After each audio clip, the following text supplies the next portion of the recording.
에펠탑 효과를 아시나요? 오형규 2011년 11월 세계에서 가장 높은 철탑인 에펠탑은 프랑스 파리의 대표적인 상징물입니다. 하지만 탄생 과정이 순조롭지만은 않았습니다. 프랑스 혁명 100주년을 기념해 1889년에 열리는 파리 엑스포의 조형물로 에펠탑 건립 계획이 발표됐을 때 지식인, 예술인은 물론 시민들의 반대가 극심했습니다. 예술과 문화의 수도라는 파리 이미지에 초대형 철제 구조물은 어울리지 않는다는 이유였습니다. 심지어 소설가 모파상은 자신의 동상이 에펠탑을 보지 않게 등을 돌린 자세로 세워달라고 주문하기도 했습니다. 결국 에펠탑은 20년 뒤 철거한다고 약속하고서야 공사를 진행할 수 있었습니다. 하지만 에펠탑이 완공돼 위용을 드러내자 파리 시민들의 반응은 점차 달라졌습니다.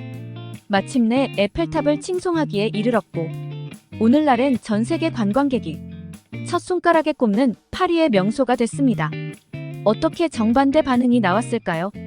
에펠탑은 높이가 300m에 달해 파리 시내 어디에서나 보입니다. 처음에는 흉물로 여겼지만 아침 저녁으로 수시로 보다 보니 누구나 호감을 갖게 된 것입니다. 이처럼 자꾸 보면 좋아지는 현상을 심리학에서는 에펠탑 효과 또는 단순 노출 효과라고 부릅니다. 자주 보면 정든다고 하는 말이나 눈에 보이지 않으면 마음도 멀어진다도 같은 맥락입니다. 에펠탑 효과를 가장 잘 활용하는 것이 광고입니다. 소비자들은 처음 나온 신제품이나 낯선 기업이라도 광고를 통해 자주 접하다 보면 자신도 모르게 친밀감을 느끼게 마련입니다. 광고가 특별한 메시지를 담지 않더라도 자주 노출할수록 호감도는 높아집니다. 소비자가 마트에 갔을 때 광고로 익숙해진 제품과 그렇지 않은 제품이 있을 때 어느 쪽을 고를지는 자명합니다. 또한 광고는 기업이 제품에 대해 적극적으로 광고비를 쏟아 부을 만큼 품질에 자신 있는 제품이라는 신호를 주는 효과도 있습니다. 물론 광고비 탓에 제품 가격이 오르는 단점도 있지만요. 단순 노출 효과는 1960년대 미국의 사회심리학자인 로버트 자이언스가 정립한 이론입니다. 자이언스는 먼저 대학 졸업생 12명의 사진을 학생들에게 무작위로 보여주고 얼굴 사진을 본 횟수와 호감도의 상관관계를 파악했습니다. 실험 결과 첫 인상이 극도로 나쁘지만 않다면 사진을 본 횟수가 늘어날수록 호감도도 정비례했습니다. 코미디언 이주일이나 영화배우 유해진도 자주 보다 보니 팬이 생긴 것과 같은 이치입니다. 정치인들이 기자들에게 흔히 주문하는 게 있습니다.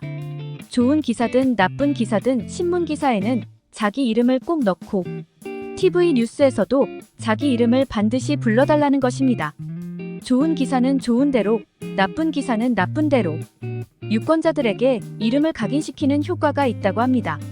그래서 일부러 막말과 고함을 치는 정치인들도 많습니다. 노이즈 마케팅을 노리는 것입니다. 그래야 TV 카메라가 잡아주고 기자들이 보도하기 때문입니다. 과거 정치 시절에는 김대중, 김영삼 같은 거물 정치인에게 귓속말을 하다가 카메라에 포착되는 정치인도 흔히 볼 수 있었습니다. 재테크에서도 에펠탑 효과에서 자유롭다고 할 수 없습니다. 뉴스에서 자주 들어본 종목은 훨씬 호감을 갖게 돼 매수 주문을 내지만 이름도 생소한 종목이라면 아무리 내재 가치가 좋다고 해도 선뜻 손이 안 갑니다. 그래서 주식 투자를 미인 투표에 비유하기도 합니다. 우량주라는 것도 어떤 면에서는 단순 노출 효과의 산물일 수도 있습니다. 아파트도 마찬가지입니다. 이름난 건설회사가 지은 아파트라면 그렇지 않은 아파트에 비해 브랜드 프리미엄이 붙기 마련입니다. 그래서 건설회사들은 아파트 브랜드를 알리기 위해 유명 연예인을 동원해 반복적으로 이미지 광고를 합니다. 투자에 대해서도 살펴보겠습니다.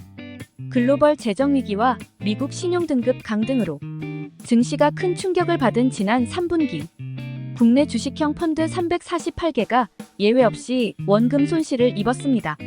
그런데 특이한 점은 상반기 수익률 1위였던 자산운용사가 3분기에 최하위인 42로 떨어졌다는 점입니다. 아무리 시장이 나빴더라도 1위에서 꼴찌는 이해가 가지 않았습니다. 이유를 알아보니 상반기에 펀드 시장의 대세였던 압축 펀드에 집중해 재미를 봤던 운용사는 급락장에서 완충장치가 없어 시장 평균보다 손실폭이 훨씬 커진 것이었습니다. 이 운용사는 상반기 수익률 상위에 오르며 자주 보도되기 시작했습니다. 투자자들이 보도를 수시로 접하며 호감을 갖게 되자 너도 나도 이 운용사로 달려갔습니다. 돈이 몰리자 펀드 운용 규모도 엄청나게 불어났습니다. 시장 흐름과 맞아 떨어졌다면 대박이 났겠지만 야속하게도 시장은 급락세로 돌변했습니다. 운용하는 펀드 볼륨이 커진 만큼 리스크도 커진 것입니다. 만약 이름도 생소한 낯선 펀드라면 어땠을까요? 평상시에는 별로 인기가 없는 배당주 펀드나 가치주 펀드는 급락장에서 오히려 방어 효과가 좋습니다.